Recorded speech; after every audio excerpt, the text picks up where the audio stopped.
Hello students, मैं अभिजीत शिंदे एक बार फिर से आप सभी का स्वागत करता हूं हमारे सरदाना ट्यूटोरियल्स में। इस वीडियो लेक्चर में हम लोग देखने वाले इंट्रोडक्शन ऑफ एक्सरसाइज 9.3 है ना। हमारा चैप्टर नंबर 9 चल रहा था, that is sequences and series, ठीक है। उसमें एक्सरसाइज 9.3 का हमें इंट्रोडक्शन देखना है, ठीक है, जिसमें हम बेसिकली बात करने वाले हैं जियोमेट्रिक प्रोग्रेशन के ऊपर, है ना। किसके ऊपर? जियोमेट्रिक प्रोग्रेशन के ऊपर। इसमें हम लोग जियोमेट्रिक मीन भी देखेंगे, ठीक है। इसी में हम लोग relation between the geometric mean and arithmetic mean भी हम यहाँ पे देखने वाले हैं। अब देखो, जियोमेट्रिक प्रोग्रेशन के ऊपर डायरेक्टली जाने के पहले हम थोड़ा सा रिकैप ले लेते हैं कि इस लेक्चर में, इस चैप्टर में हमने क्या क्या पढ़ा है ना। देखो, सबसे पहले हमने तो सीक्वेंस देखा था कि सीक्वेंस क्या होता है। उसके बाद हमने प्रोग्रेशन देखा था, है ना। प्रोग्रेशन का मतलब क्या होता है? जब कोई सीक्वेंस जो है एक स्पेसिफिक पैटर्न को फॉलो करता है ना। Sequence following a specific pattern is called as a progression. या फिर आप इसको ऐसा भी कह सकते हो, जब सीक्वेंस के नंबर्स जो है एक स्पेसिफिक पैटर्न में लिखे जाते हैं या फिर एक स्पेसिफिक रूल के अकॉर्डिंग लिखे जाते हैं, ऐसे प्रोग्रेशन को क्या कहा जाता है? ठीक है, सॉरी, ऐसे सीक्वेंस को क्या कहा जाता है? प्रोग्रेशन कहा जाता है, ठीक है। उसके बाद हमने देखा था अरिथमेटिक प्रोग्रेशन क्या होता है। अरिथमेटिक प्रोग्रेशन क्या होता है? जब करस्पॉन्डिंग टर्म्स का डिफरेंस, है ना, जब किसी सीक्वेंस में करस्पॉन्डिंग टर्म्स का डिफरेंस जो है वो थ्रू आउट सेम मिलता है, कॉमन मिलता है, ऐसे प्रोग्रेशन को हम क्या कहते हैं? अरिथमेटिक प्रोग्रेशन कहते हैं। या फिर ऐसा सीक्वेंस जिसमें हर टर्म का डिफरेंस उसके पहले आने वाली टर्म के साथ लिया जाए, वो आपको कैसा मिलता है? सेम मिलता है थ्रू आउट, ठीक है। इस पैटर्न को फॉलो करने वाले सीक्वेंस को हम क्या कहते हैं? अरिथमेटिक प्रोग्रेशन कहते हैं। क्लियर है? अब देखो, जियोमेट्रिक प्रोग्रेशन क्या होता है, तो इसमें भी ना जियोमेट्रिक प्रोग्रेशन भी क्या करता है? एक स्पेसिफिक पैटर्न को फॉलो करता है। तो देखो, ये पैटर्न क्या है? जैसे कि मान लो अगर हमारे पास कोई सीक्वेंस है, मैं यहां पे एक सीक्वेंस ले रहा हूं 2 4, ठीक है, देन 8, देन 16, देन 32। अब देखो, यहां पे ना मैंने एक फाइनाइट सीक्वेंस लिया हुआ है जिसकी फर्स्ट टर्म भी डिफाइंड है और लास्ट टर्म भी क्या है? डिफाइंड है ना। जिस सीक्वेंस की first term and last term defined होती है, ऐसे सीक्वेंस को हम क्या कहते हैं? फाइनाइट सीक्वेंस कहते हैं, ठीक है ना। अब अगर इस सीक्वेंस को अगर आप ऐसे नॉर्मली देखो तो कुछ नहीं दिख रहा है, सीक्वेंस ऑफ नंबर ही है। लेकिन अगर आप थोड़ा ध्यान से देखो तो आपको यहां पे ये दिख रहा होगा कि अगर मैं, ठीक है, 4 को 2 से डिवाइड कर दूं, है ना। ये देखो, सीक्वेंस है, ये सीक्वेंस की फर्स्ट टर्म है, ये सेकंड टर्म है, ये थर्ड टर्म है, ये फोर्थ टर्म है और ये क्या है? हमारी फिफ्थ टर्म है। तो अगर मैं 4 को 2 से डिवाइड कर दूं, मतलब मैं अगर 4/2 कर दूं, तो देखो क्या मिलेगा मुझे? यहाँ पे क्या मिलेगा? 2 मिलेगा, ठीक है। वैसे ही यहाँ पे देखो, अगर मैं 8 को 4 से डिवाइड कर दूं, 8 को अगर हम 4 से डिवाइड कर दे तो हमें यहाँ पे कितना मिलेगा? 2 मिलेगा। वैसे ही यहाँ पे देखो, अगर 16 को 8 से डिवाइड कर दिया जाए, 16 को अगर 8 से डिवाइड कर दिया जाए तो यहां पे भी आपको क्या मिल रहा है? 2 मिल रहा है। और वैसे ही अगर 32 को 16 से डिवाइड कर दिया जाए तो यहां पे भी आपको क्या मिलेगा? 32/16 कितना हो जाएगा? 2 हो जाएगा, है ना। तो हमने यहां पे क्या किया? ये जो हमारी फर्स्ट टर्म थी A1, ये क्या थी? हमारी A2, ये क्या थी? हमारी A3, ये क्या है? हमारी A4, और ये क्या होनी चाहिए? हमारी A5। तो हमने यहां पे क्या किया कि हर करस्पॉन्डिंग टर्म्स का रेशो लिया हुआ है ना। हमने क्या किया? यहाँ पे करस्पॉन्डिंग टर्म्स का रेशो लिया। जैसे देखो, यहाँ पे A2 है ना, तो हमने क्या किया? A2/A1 इसके बराबर में देखो, जब हमने हर करस्पॉन्डिंग टर्म्स का रेशो लिया तो आपको कैसा मिल रहा है? सेम मिल रहा है थ्रू आउट, ठीक है ना। कैसा मिल रहा है? सेम मिल रहा है। तो जैसे हमने A2/A1 किया तो ये किसके बराबर में मिल रहा है? हमें A3/A2 के बराबर में, है ना। किसके बराबर में मिल रहा है? A3/A2। इसी के बराबर में देखो क्या है? A4/A3, है ना। 16 क्या है हमारा? A4 है। 8 क्या है हमारा? A3 है। सो A4/A3 ये भी हमें कितना मिल रहा है? यहाँ पे सेम मिल रहा है। उसी के साथ हमें A5/A4 भी हमें सेम मिल रहा है। सो A5/A4 आपको यहाँ पे कितना मिल रहा है? 2 मिल रहा है। मतलब करस्पॉन्डिंग टर्म्स का जो रेशो है वो आपको यहाँ पे क्या मिल रहा है? सेम मिल रहा है, एक्सेप्ट द फर्स्ट टर्म, ठीक है, एक्सेप्ट द फर्स्ट टर्म। तो इस तरीके का जो पैटर्न जो भी सीक्वेंस फॉलो करता है उसे कहा जाता है जियोमेट्रिक प्रोग्रेशन, ठीक है ना। क्या कहा जाता है? Geometric progression. अब यहां पे हो क्या रहा है? यहां पे हर टर्म का डिफरेंस जब उसके पहले आने वाली टर्म के साथ लिया जा रहा है, एक्सेप्ट द फर्स्ट टर्म, तो आपको ये क्या यहां पे क्या मिल रहा है? थ्रू आउट सेम मिल रहा है, कॉमन मिल रहा है। बात समझ में आ रही है? हमने यहां पे क्या किया? करस्पॉन्डिंग टर्म्स का रेशो लिया। मतलब हर टर्म का रेशो जब उसके पहले आने वाली टर्म के साथ लिया जा रहा है तो वो रेशो आपको कैसा मिल रहा है? सेम मिल रहा है, थ्रू आउट कॉमन मिल रहा है। और जब ऐसा पैटर्न जो कोई सीक्वेंस फॉलो करता है तो इसे कहा जाता है जियोमेट्रिक प्रोग्रेशन, ठीक है ना। क्या कहा जाता है? जियोमेट्रिक प्रोग्रेशन, ठीक है। तो यहां पे हमने क्या किया? हर टर्म का डिफरेंस उसके प्रीसीडिंग टर्म के साथ लिया, तो इसी को आप ऐसा भी तो कह सकते हो AK + 1/AK, है ना, AK + 1/AK, ठीक है। तो जब प्रीसीडिंग टर्म का रेशो उसके पहले आने वाली टर्म के साथ लिया तो हमें कैसा मिल रहा है, कॉमन मिल रहा है, सेम मिल रहा है। और ये जो आपको 2 यहां पे दिख रहा है ना, ये जो 2 हमें दिख रहा है रेशो, इसे कहा जाता है कॉमन रेशो, ठीक है। इसे क्या कहा जाता है, कॉमन, ठीक है, कॉमन रेशो, ठीक है। इसे क्या कहा जाता है, कॉमन रेशो। और ये जो कॉमन रेशो है इसको हम R से डिनोट करते हैं, ठीक है। किससे डिनोट करते हैं, हम R से डिनोट करते हैं, ठीक है। तो कॉमन रेशो जो किससे डिनोट होता है, R से डिनोट होता है। और यहां पे पैटर्न क्या फॉलो हो रहा है, यहां पे क्या पैटर्न फॉलो हो रहा है, हर टर्म का रेशो मतलब करस्पॉन्डिंग टर्म्स का जो रेशो है वो आपको कैसा मिल रहा है, सेम मिल रहा है, कॉमन मिल रहा है थ्रू आउट, ठीक है ना। अब देखो यहां पे एक और चीज है, क्या है कि जो रेशो हमें मिला हुआ है ना, क्या रेशो हमें मिला हुआ है, 2 मिला हुआ है। अब देखो अगर मैं 2 को फर्स्ट टर्म जो है इसको अगर मैं 2 से मल्टीप्लाई कर दूं, है ना, इसको अगर मैं 2 से मल्टीप्लाई कर दूं तो देखो मुझे A2 मिलेगा, है ना। A2 कितना है हमारे पास, A1 कितना है, 2 है, 2 × 2 कितना हो जाएगा, 4 हो जाएगा। कितना हो जाएगा, 4 हो जाएगा। मतलब हमें क्या मिल रही है, नेक्स्ट टर्म मिल रही है। वैसे ही देखो अगर इस A2 को 2 से मल्टीप्लाई कर दिया जाए तो आपको क्या मिल रहा है, 8 मिल रहा है। मतलब आपको नेक्स्ट आने वाली टर्म यहां पे मिल रही है। वैसे ही यहां पे देखो A2 को अगर A3 को अगर फिर से 2 से मल्टीप्लाई कर दिया जाए तो आपको यहां पे क्या मिल रहा है, 16 मिल रहा है, मतलब A4 मिल रहा है। और वैसे ही अगर A4 को फिर से 2 से मल्टीप्लाई कर दिया जाए तो आपको यहां पे क्या मिल रहा है, 32 मिल रहा है, that is next term, that is A5। तो बात समझ में आई। हमने क्या किया, जब हमने फर्स्ट टर्म को, जीपी के फर्स्ट टर्म को एक same constant non zero number से मल्टीप्लाई किया, है ना, same non zero constant number से जब हमने मल्टीप्लाई किया फर्स्ट टर्म को, तो हमें उसके बाद की टर्म्स मिल रही थी, जीपी के टर्म्स मिल रही थी। जैसे हमने A1 को मल्टीप्लाई किया तो हमें क्या मिला, A2 मिला। वैसे जब हमने A3 को मल्टीप्लाई किया, A2 को मल्टीप्लाई किया तो हमें क्या मिला, A3 मिला। जब हमने A3 को 2 से मल्टीप्लाई किया तो हमें क्या मिला, A4 मिला। और जब हमने A4 को 2 से मल्टीप्लाई किया तो हमें क्या मिला, A5 मिला। मतलब जीपी की, मतलब इस सीक्वेंस की, ठीक है, every next term, her next term is obtained by multiplying the same constant number which is 2, है ना। इस सीक्वेंस की हर टर्म हमें मिली है किससे मल्टीप्लाई करने के बाद, एक same non zero constant number, और वो कांस्टेंट नंबर क्या है, 2 है। तो इसको आप ऐसा भी तो बोल सकते हो ना, it is a sequence in which every next term is obtained by multiplying the same non zero constant number.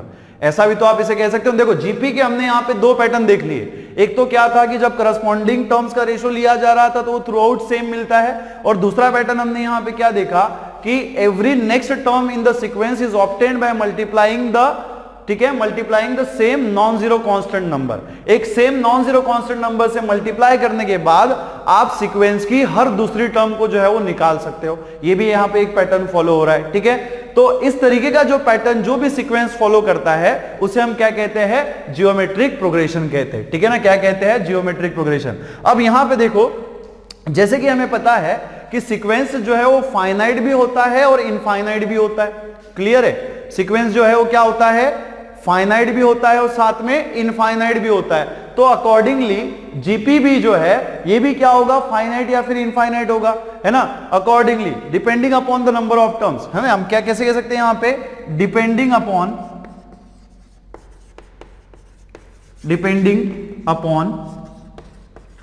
Number of terms, ठीक है, number of terms, depending upon number of terms, GP जो है ये finite भी हो सकता है, मतलब फाइनाइट जीपी,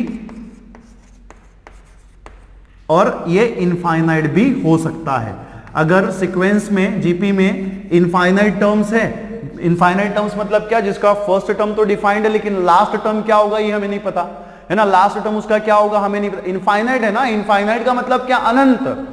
फर्स्ट टर्म तो हमें पता है लेकिन लास्ट टर्म क्या होगा ये थोड़ी ना हमें पता है। तो ऐसे सीक्वेंस को, ऐसे जीपी को हम क्या कहेंगे, सॉरी ऐसे जीपी को हम क्या कहेंगे, इनफाइनाइट जीपी कहेंगे, जिसका फर्स्ट टर्म तो डिफाइंड है लेकिन लास्ट टर्म डिफाइंड नहीं है। और फाइनाइट जीपी का मतलब क्या होगा, अगर जिस जीपी में फाइनाइट टर्म्स है, फाइनाइट टर्म्स का मतलब क्या है कि जिसका फर्स्ट टर्म भी डिफाइंड है और लास्ट वाला टर्म भी डिफाइंड है। ऐसे जीपी को हम क्या कहेंगे? फाइनाइट जीपी कहेंगे। क्लियर है? ऐसे जीपी को हम क्या कहेंगे? Finite GP. तो अगर आप एग्जांपल देना चाहो तो जैसे मैंने यहां पे ये सीक्वेंस नोट किया हुआ है, आप क्लियरली देख सकते हो कि इसमें ओनली 5 टर्म्स है। ठीक है ना? कितनी टर्म्स है यहां पे? 5 टर्म्स है। तो ये जो जीपी है ये कैसा है? ठीक है, 2 4 8 16 एंड 32। ठीक है, ये कैसा है? फाइनाइट है। वैसे ही यहां पे देखो ये जो इनफाइनाइट जीपी है ये कैसा हो जाएगा? अगर मान लो मैं यहां पे 2 4 8 16 32 और यहां पे डॉट डॉट डॉट डॉट में लगा देता हूं, है ना, जैसे हम लोग हमारे आजकल व्हाट्सएप चैट में या फिर फेसबुक पे कमेंट्स लिखते हैं हम लोग, डॉट डॉट डॉट लगा देते हैं ना।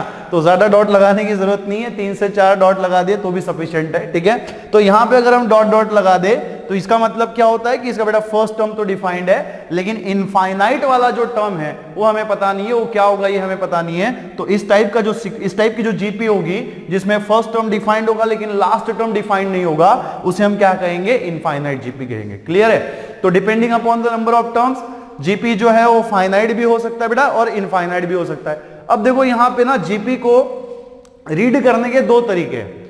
अब यहां पे जैसे हमने जीपी को इस डायरेक्शन में रीड किया, मतलब लेफ्ट टू राइट में हमने रीड किया, तो इसी को आप ऐसा भी तो रीड कर सकते हो ना, राइट टू हम लेफ्ट भी रीड कर सकते हैं। तो जब हमने लेफ्ट टू राइट रीड किया तो हमारा फर्स्ट टर्म कितना था? 2 था, है ना। तो अगर मैं राइट टू लेफ्ट रीड करूंगा, है ना, अगर मैं राइट टू लेफ्ट रीड करूंगा तो इस केस में फर्स्ट टर्म कितना होगा? 32, सेकंड टर्म हमारा कितना हो जाएगा? 16, ठीक है, थर्ड टर्म हमारा कितना हो जाएगा? 8, फोर्थ टर्म हमारा कितना हो जाएगा? 4 एंड फिफ्थ टर्म हमारा कितना हो जाएगा? 2 हो जाएगा। तो जीपी को आप इस डायरेक्शन में भी रीड कर सकते हो, इस डायरेक्शन में भी रीड कर सकते हो, लेकिन क्या है? कंडीशन फॉलो कर रहा है क्या? स्पेसिफिक पैटर्न फॉलो कर रहा है। और स्पेसिफिक पैटर्न क्या है कि करस्पॉन्डिंग टर्म्स का जो रेशियो है थ्रू आउट कैसा होना चाहिए? सेम होना चाहिए। तो देखो अगर आप इस डायरेक्शन में जीपी को रीड करोगे तो देखो रेशियो आपको सेम मिलता है या नहीं मिलता है। अगर आप 32 को 16 को 32 से डिवाइड कर दो, है ना, सेकंड टर्म को हम क्या करेंगे? फर्स्ट टर्म से डिवाइड करेंगे ना। अगर इस डायरेक्शन में रीड करेंगे तो ये हमारा फर्स्ट टर्म हो जाएगा, ये हमारा सेकंड टर्म हो जाएगा, ये हो जाएगा थर्ड, ये हो जाएगा फोर्थ और ये हो जाएगा फिफ्थ। तो सेकंड टर्म डिवाइडेड बाय क्या करना पड़ेगा? 32। देखो कितना मिलेगा? 1/2 मिलेगा।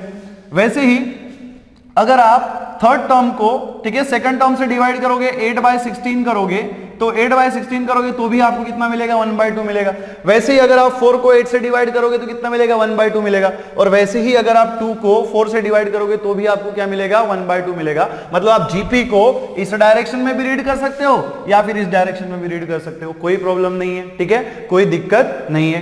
क्या मेरी बात क्लियर है? ठीक है, अब 1-2 बातें जो है जीपी के बारे में मैं आपको बताना चाहता हूं कि जीपी में क्या होता है ना, कि ना तो इसका फर्स्ट टर्म 0 होगा, ना तो इसका लास्ट टर्म 0 होगा, सॉरी, ना तो इसका फर्स्ट टर्म 0 होगा, ना तो इसका कॉमन रेशो जो है, ये जो आर होता है ना, आर, ये जो रेशो होता है जो कॉमन आता है उसको हम क्या कहते हैं? कॉमन रेशो कहते हैं। और कॉमन रेशो हम किससे डिनोट करते हैं? आर से डिनोट करते हैं। तो जीपी में ना तो फर्स्ट टर्म उसकी 0 होगी, है ना, ना तो उसकी फर्स्ट टर्म 0 होगी, ना तो उसका कॉमन रेशो 0 होगा। इनफैक्ट आप ये कह सकते हो कि जीपी की कोई भी टर्म जो है can not be equal to 0, मतलब जीपी की कोई भी टर्म जो है वो 0 नहीं हो सकती, क्योंकि यहां पे हम क्या ले रहे हैं? रेशो ले रहे हैं, है ना, क्या ले रहे हैं? रेशो ले रहे हैं। तो जीपी की कोई भी टर्म जो है वो 0 नहीं हो सकती। ठीक है ना। अब ये तो हो गया जीपी के बारे में एक्सप्लेनेशन। अब इसको हम डिफाइन कैसे करेंगे? तो देखो मैं आपको यहाँ पे साइड में नोट करके दे रहा हूं, हम दोनों पैटर्न में इसको डिफाइन करेंगे। हमने यहाँ पे 2 पैटर्न देखे थे, एक तो करस्पॉन्डिंग रेशो वाला जिसमें करस्पॉन्डिंग रेशो जो है वो थ्रू आउट सेम आता है, दूसरा हमने क्या देखा था कि एक same non zero constant number से मल्टीप्लाई करने के बाद हमें जीपी की नेक्स्ट टर्म मिलती है। तो इसको हम दोनों तरीके से डिफाइन करेंगे। तो डेफिनेशन ऑफ जीपी हम कैसे लिखेंगे? ठीक है ना, डेफिनेशन ऑफ जीपी, ठीक है, a sequence in which ratio of any term except first one, ठीक है, except first one to the preceding, ठीक है, to the preceding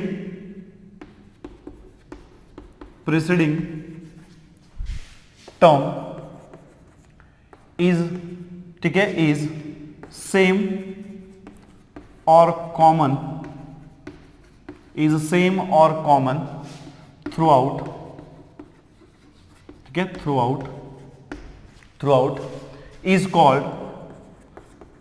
called geometric progression. इसे हम क्या कहेंगे? Geometric progression. इसके बारे में मैंने आपको ऑलरेडी एक्सप्लेनेशन दिया हुआ, उसके बाद मैंने आपको डेफिनेशन बताई है कि अगर करस्पॉन्डिंग टर्म्स का रेशियो लिया जाए तो वो थ्रू आउट क्या मिलता है? सेम मिलता है। और इस तरीके के पैटर्न फॉलो करने वाले सीक्वेंस को हम क्या कहते हैं? जियोमेट्रिक प्रोग्रेशन कहते हैं। वही हमने यहां पे डेफिनेशन में लिखा हुआ है, ठीक है। Is called geometric progression and is denoted by and is denoted as, ठीक है, डिनोटेड एज जीपी, ठीक है। किससे डिनोट कर सकते हैं हम? Capital G dot capital P, ठीक है ना। अब देखो ए तो हो गया एक स्पेसिफिक पैटर्न वाला जिसमें हमने करस्पॉन्डिंग रेशियो के बारे में बात किया था। और दूसरा आप इसको किस तरीके से डिफाइन कर सकते हो कि एक same every next term is obtained by multiplying the same non zero constant number. तो इसको आप ऐसा भी लिख सकते हो और, ठीक है, और a sequence, it is a sequence in which every next term is obtained by multiplying same non-zero constant number, same non zero constant number, ठीक है ना। एक इस प्रकार का सीक्वेंस होता है जिसमें हर नेक्स्ट टर्म जो है एक सेम कांस्टेंट नंबर से मल्टीप्लाई करने के बाद हम निकाल सकते हैं, ठीक है ना। तो ये तो हो गया इसका डेफिनेशन। देखो मैंने आपको एक दो रिमार्क्स आपको यहां पे बताए थे कि जीपी की जो है वो ना तो फर्स्ट टर्म जीरो होती है ना तो कॉमन रेशियो जीरो होता है। तो यहां पे हम लोग इसके बारे में रिमार्क्स लिख लेंगे, ठीक है, रिमार्क्स, ठीक है। एक दो बातें हमें इसके बारे में यहां पे लिखनी है। तो फर्स्ट वन हम यहां पे नोट करेंगे, ठीक है। In case of GP neither, ठीक है, neither A is equals to zero nor R is equals to zero. ना तो ए का मतलब क्या है यहां पे? First term. जैसे अरिथमेटिक प्रोग्रेशन में हम फर्स्ट टर्म को ए से डिनोट करते थे, वैसे ही हम जियोमेट्रिक प्रोग्रेशन में भी क्या करेंगे? फर्स्ट टर्म को ए से ही डिनोट करेंगे। तो in case of GP neither A is equal to zero nor R is equal zero. ना तो इसका फर्स्ट टर्म जीरो होगा ना तो इसका कॉमन रेशियो जीरो होगा। या फिर इनफैक्ट आप इसको ऐसा भी कह सकते हो कि no term is zero, no term is equal to zero. In case of GP, ठीक है, no term can be equal to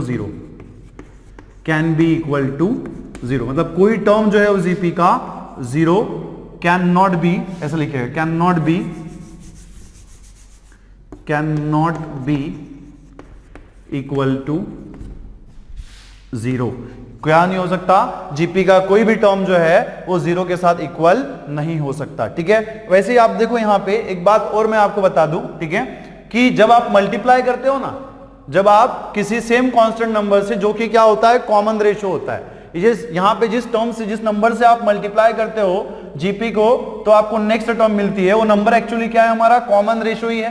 तो जब आप कॉमन रेशियो से जीपी के किसी भी टर्म को मल्टीप्लाई करते हो तो you will get the next following term. जैसे मान लो अगर आपने थर्ड टर्म यहां पे देखो क्या है? 8 है। तो अगर इसको आपने 2 से मल्टीप्लाई किया तो आपको कौन सी टर्म मिल रही है? फिफ्थ टर्म मिल रही है ना, सॉरी फोर्थ टर्म मिल रही है। वैसे ही देखो अगर आपने फोर्थ टर्म को 2 से मल्टीप्लाई कर दिया जो कि 16 है, तो 16 इंटू 2 कितना हो जाएगा? 32 हो जाएगा। मतलब आपको क्या मिल रही है? फिफ्थ टर्म मिल रही है। तो जब आप रेशो से, है ना, जब आप जीपी के कॉमन रेशो से जीपी की किसी भी टर्म को मल्टीप्लाई करते हो तो आपको क्या मिलता है? उसकी नेक्स्ट फॉलोइंग टर्म मिलती है, मतलब उसके बाद आने वाली कॉन्जिक्यूटिव टर्म मिलती है। ठीक है, वैसे ही देखो अगर आप जीपी के किसी भी टर्म को कॉमन रेशो से डिवाइड कर दो तो क्या होगा, है ना, जीपी के आप किसी भी टर्म को कॉमन रेशो से डिवाइड कर दो। जैसे देखो अगर आप यहां पे 8 को 2 से डिवाइड करते हो, 8 को अगर आपने 2 से डिवाइड कर दिया तो कितना मिलेगा? 4 मिलेगा, है ना। अगर आपने 16 को 2 से डिवाइड कर दिया तो कितना मिलेगा? 8 मिलेगा। और अगर आपने 32 को 2 से डिवाइड कर दिया तो आपको कितना मिलेगा? 16 मिलेगा। मतलब मल्टीप्लाई करने के बाद, कॉमन रेशो से मल्टीप्लाई करने के बाद जीपी की आपको क्या मिलती है, नेक्स्ट टर्म मिलती है, लेकिन डिवाइड करने के बाद क्या मिलती है, प्रीसीडिंग टर्म मिलती है ना। डिवाइड करने के बाद क्या मिलेगा आपको, प्रीसीडिंग टर्म मिलेगा। तो ये बात भी आप यहां पे लिख सकते हो, ठीक है। इफ वी मल्टीप्लाई, ठीक है, if we multiply any term of GP, any term of GP by, ठीक है, GP by common ratio, common ratio, we get, ठीक है, we get next following term, following term of GP, ठीक है ना, next following term of GP, है ना। अगर आप जीपी के किसी भी टर्म को कॉमन रेशियो से मल्टीप्लाई करते हो, है ना, कॉमन रेशियो से अगर आप मल्टीप्लाई करते हो तो आपको क्या मिलता है, नेक्स्ट फॉलोइंग टर्म मिलता है, किसका, जीपी का। वैसे ही also if we divide, if we divide any term of GP, any term of GP by, any term of GP by common ratio, common ratio, we get preceding term. आपको क्या मिलेगा, preceding term, है ना, क्या मिलता है, preceding term मिलता है। तो बात ध्यान में रहेगी, मल्टीप्लाई करने से, कॉमन रेशो से किसी भी टर्म को मल्टीप्लाई करो तो आपको क्या मिलेगी, जीपी की नेक्स्ट टर्म मिलेगी, और अगर डिवाइड करो तो आपको क्या मिलेगी, प्रीसीडेंट टर्म मिलेगी। चलो जी, है ना। तो देखते हैं जनरल टर्म ऑफ जीपी क्या होगी, that is nth term. Obviously sequence है तो सीक्वेंस की nth टर्म होगी, जनरल टर्म भी होगी, और जीपी भी क्या है, सीक्वेंस ही है जो एक स्पेसिफिक पैटर्न को फॉलो करता है, तो इसकी भी क्या होगी, एक nth टर्म होगी, ठीक है ना। देखो nth टर्म निकालने के लिए हम इसके एक जो स्पेसिफिक पैटर्न है जीपी का, उसका यूज करेंगे। स्पेसिफिक पैटर्न क्या है कि करस्पॉन्डिंग टर्म्स का जो रेशियो कैसा होता है, सेम होता है थ्रू आउट। मतलब आप किसी भी टर्म का रेशियो उसके पहले आने वाली टर्म के साथ लेते हो तो वो आपको कैसा मिलता है, सेम मिलता है ना। तो देखो इसी कॉन्सेप्ट का हम यहाँ पे यूज लेंगे, जैसे लेट, है ना, let a1 a2 dot dot dot an be a GP, है ना, बी अ जीपी। अगर ये सीक्वेंस जो है वो जीपी है, तो अगर ये सीक्वेंस जो है जीपी है तो क्या होना चाहिए, इसका कॉमन रेशो होना चाहिए, है ना। क्या होना चाहिए, कॉमन रेशो, मतलब किसी भी टर्म को अगर उसके पहले आने वाली टर्म से डिवाइड किया जाए तो वो थ्रू आउट कैसा मिलना चाहिए, सेम मिलना चाहिए, है ना। तो यहां पे देखो ये जो फर्स्ट टर्म है a1, है ना, तो a1 इज इक्वल्स टू क्या, a। हमें पता है कि जीपी की जो फर्स्ट टर्म हम किससे डिनोट करेंगे, a से डिनोट करेंगे, ठीक है। तो a1 इज इक्वल्स टू क्या हो जाएगा, a। और अगर मान लो कि a2 का जो रेशो है, अगर हम a2 का रेशो a1 के साथ लेते हैं तो देखो आपको कितना मिलेगा, a2 बाय a1 आपको कितना मिलना चाहिए, r मिलना चाहिए। वैसे ही, ठीक है, वैसे ही a3 बाय a2 जो है इसके बराबर में क्या होना चाहिए, a4 बाय a3, ठीक है, डॉट डॉट डॉट। वैसे ही अगर आप an बाय an माइनस 1 लेते हो तो ये आपको कितना मिलना चाहिए, r मिलना चाहिए, है ना। ये बात हमें पता है कि अगर जीपी है, अगर कोई सीक्वेंस जो है वो जीपी फॉर्म करता है तो उसके करस्पॉन्डिंग टर्म्स का जो रेशियो कैसा होता है, इक्वल होता है, सेम होता है, which is denoted by r and it is called as a common ratio, जिसको हम क्या कहते हैं, कॉमन रेशियो कहते हैं, ठीक है ना। अब यहां पे देखिए कि अगर दिस विल इंप्लाइज, अगर a2 बाय a1 के बराबर में r है तो देखो इसी को हम कैसे लिख सकते हैं, a2 k is equals to क्या होना चाहिए, a1। ये देखो a1 को इधर शिफ्ट कर देंगे, क्या होगा, a1 into R. So this will implies a2 is equals to, देखो आपको क्या मिलेगा, a1 का वैल्यू क्या है, a1 क्या है, फर्स्ट टर्म है, दैट इज a, तो ये कितना हो जाएगा, a इंटू आर, है ना। तो जीपी की जो फर्स्ट टर्म है उसको हम किससे डिनोट करेंगे, a से डिनोट करेंगे। जीपी की जो सेकंड टर्म है उसको हम किससे डिनोट करेंगे, ar से डिनोट करेंगे। वैसे ही देखो अगर आप a3 बाय a2 निकालते हो, है ना, a3 बाय a2 अगर आप निकालते हो तो a3 बाय a2 भी कितना हो जाएगा, r हो जाएगा। रेशो कैसा रहेगा, सेम ही रहेगा। तो इसी को हम कैसे लिख सकते हैं, दैट इज a3, ठीक है। देखो a2 को हम उधर शिफ्ट कर देंगे, तो a2 को उधर शिफ्ट कर दिया तो क्या हो जाएगा, a2 into r, that is, इसी का मतलब क्या होना चाहिए, a3 is equals to a2 into R. But what is a2, a2 कितना है हमारे पास, ar है, तो ये कितना हो जाएगा, a3 के बराबर में आपको क्या मिलेगा, a into R multiplied by r, that is a3 is equals to कितना होना चाहिए, ar स्क्वायर, ठीक है ना, कितना हो जाएगा, ar स्क्वायर। तो देखो फर्स्ट टर्म हमें a मिला, सेकंड टर्म हमें क्या मिला, ar मिला, और जो थर्ड वाली टर्म थी वो क्या थी हमारी AR²। थर्ड टर्म हमें क्या मिली AR²। वैसे ही देखो आप अज्यूम कर सकते हो कि अगर हम A4 निकालेंगे, है ना, A4 निकालेंगे तो आपको क्या मिलेगा AR³ मिलेगा। अब थोड़ा इस पैटर्न को आप समझो, जब आपने फर्स्ट टर्म निकाला दैट इज, इसी को आप ऐसा भी तो लिख सकते हो A1 is equals to A into R⁻0 लिख सकते हो ना ऐसे। A1 इज इक्वल्स टू, यहाँ पे ओनली A है तो इसको आप ऐसा भी तो लिख सकते हो A1 is equals to A into R⁻0। R⁻0 again कितना होता है 1 ही होता है, ठीक है ना।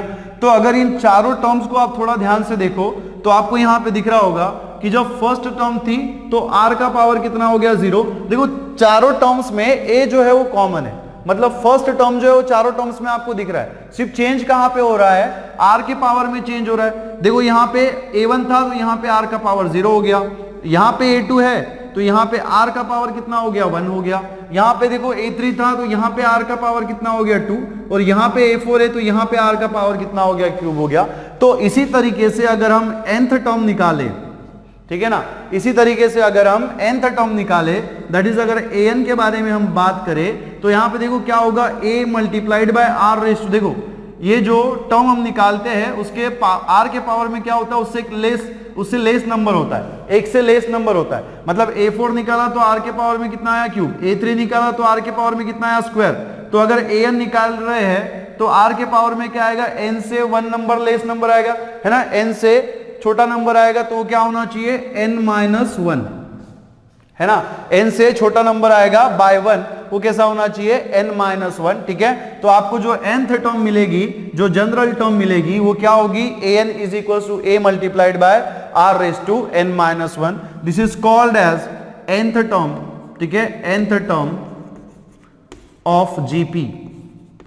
इसे हम क्या कहते हैं nth टर्म ऑफ जीपी, या फिर इसी को हम लास्ट टर्म भी कह सकते हैं, है ना, और यू कैन से और लास्ट टर्म, ठीक है, और लास्ट टर्म ऑफ जीपी, और इसी को आप जनरल टर्म भी कह सकते हो, ठीक है ना, इसी को आप क्या कह सकते हो जनरल टर्म कह सकते हो। तो देखो हमें nth टर्म मिल गया, और जो स्टैंडर्ड जीपी होता है ना तो यहां से हमें स्टैंडर्ड जीपी की टर्म्स भी मिल गई। देखो फर्स्ट टर्म होती है a, सेकंड टर्म हमारी हो जाएगी AR, थर्ड टर्म हमारी होनी चाहिए AR², एंड जो फोर्थ टर्म होगी वो AR³, और जो nth टर्म की होगी वो क्या होगी AR⁻n-1। तो यहां पे आप ऐसा नोट कर सकते हो, ठीक है। सो ठीक है, टर्म्स ऑफ स्टैंडर्ड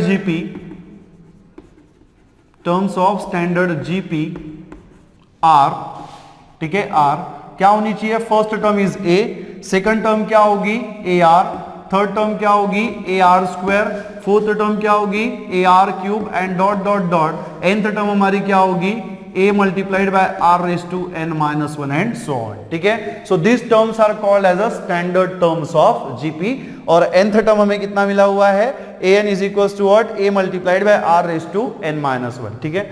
देखो एक और बात मुझे यहाँ पे याद आ गई, ठीक है, जैसे हमें पता है कि जब हम सीक्वेंस के नंबर्स को प्लस या फिर माइनस से कनेक्ट करते हैं तो क्या बन जाती है सीरीज बन जाती है ना, क्या बन जाती है सीरीज बन जाती है। तो वैसे ही अगर आप जीपी की टर्म्स को, है ना, अगर आप जीपी की टर्म्स को प्लस या माइनस से कनेक्ट कर दो तो क्या बन जाएगा वो जियोमेट्रिक सीरीज बन जाएगा, ठीक है ना, क्या बन जाएगा जियोमेट्रिक सीरीज। तो यहां पे देखिएगा जियोमेट्रिक सीरीज, ठीक है ना, जियोमेट्रिक सीरीज। अब देखो जियोमेट्रिक सीरीज जो है, जैसे जीपी जो है फाइनाइट भी होता है इनफाइनाइट भी होता है, तो वैसे भी जियोमेट्रिक सीरीज जो है वो फाइनाइट होता है इनफाइनाइट होता है depending upon the number of terms in the GP. GP में जितनी टर्म्स होंगी अकॉर्डिंगली जो है वो जियोमेट्रिक सीरीज भी क्या होगा फाइनाइट होगा या फिर इनफाइनाइट होगा। जैसे देखो यहाँ पे मान लो कि जैसे हमने पहले एग्जांपल लिया था 2 + 4 + 8 + 32, ठीक है, प्लस 32, ये कैसा सीरीज है एक फाइनाइट सीरीज है ना। ये जो 2, 4, 8 एंड 32 है, सॉरी यहाँ पे 16 होना चाहिए एक्चुअली, ठीक है, 8 के बाद कितना आता है 16 प्लस कितना होगा 32, है ना। तो अगर इसको आप थोड़ा ध्यान से देखो तो ये जो एग्जाम्पल हमने इसमें लिया था पहले वाले इसमें, ये जो नंबर्स आपको दिख रही है किसके नंबर से जीपी के नंबर से, ये जीपी फॉर्म करते हैं, और इनको अगर अब प्लस लगा दिया जाए तो ये क्या बन जाएगी जियोमेट्रिक सीरीज बन जाएगी। और यहाँ पे टर्म्स कैसी है फाइनाइट है, तो ये क्या हो जाएगी हमारी फाइनाइट सीरीज हो जाएगी, ठीक है ना, क्या हो जाएगी, फाइनाइट जियोमेट्रिक सीरीज। और वैसे ही अगर यहाँ पे 2 + 4 8 + 16 और प्लस डॉट डॉट डॉट लगा दिया जाए, ज्यादा डॉट लगाने की जरूरत नहीं है, 3 से 4 डॉट लगा दिए सफिशिएंट है। तो अगर डॉट लगा दिया जाए तो ये क्या बन जाएगी, इनफाइनाइट जियोमेट्रिक सीरीज। ठीक है ना, क्या बन जाएगी, इनफाइनाइट जियोमेट्रिक सीरीज। ये मैंने आपको इसलिए बता दिया क्योंकि हमें सम देखना है, ठीक है, sum of the n terms of GP हमें देखना है। सम का मतलब ही क्या होता है, सीरीज होता है, ठीक है ना। बेटा आप यहाँ पे ना ये फाइनाइट लिख देना ऐसे, है ना, ये फाइनाइट जियोमेट्रिक सीरीज है, ठीक है, फाइनाइट। और ये कैसी है, इनफाइनाइट, ठीक है, ये कैसी है, इनफाइनाइट। यहां पे आप नोट कर लो। देखो इसी को ना आप ऐसा भी, जैसे हमें पता है कि standard terms of the GP क्या है, A R square A R cube, तो इसको आप ऐसा भी लिख सकते हो, ठीक है, ए प्लस ए आर स्क्वायर, है ना, प्लस, ठीक है, ऐसा लिख दिया जाए तो ये क्या हो जाएगी, फाइनाइट होगी, plus dot dot dot plus A R raise to n minus 1 अगर कर दिया जाए, है ना। A R raise to n minus 1 मतलब क्या, इसमें n टर्म्स है ना, इसमें कितनी टर्म्स है, n टर्म्स है, जिसका फर्स्ट टर्म भी डिफाइंड और लास्ट टर्म भी डिफाइंड है, तो ये क्या हो जाएगा, हमारा फाइनाइट हो जाएगा। और अगर हमें इनफाइनाइट लिखना है तो आप ऐसा लिख सकते हो, a plus A are square plus dot dot dot dot. अब देखो इसमें ना हमने nth टर्म लिखा ही नहीं है, nth टर्म नहीं लिखा है, मतलब एक ऐसा सीरीज है, ये इनफाइनाइट जियोमेट्रिक सीरीज है जिसका लास्ट टर्म जो है डिफाइंड नहीं है, ठीक है ना, नोट कर लीजिएगा इसे आप।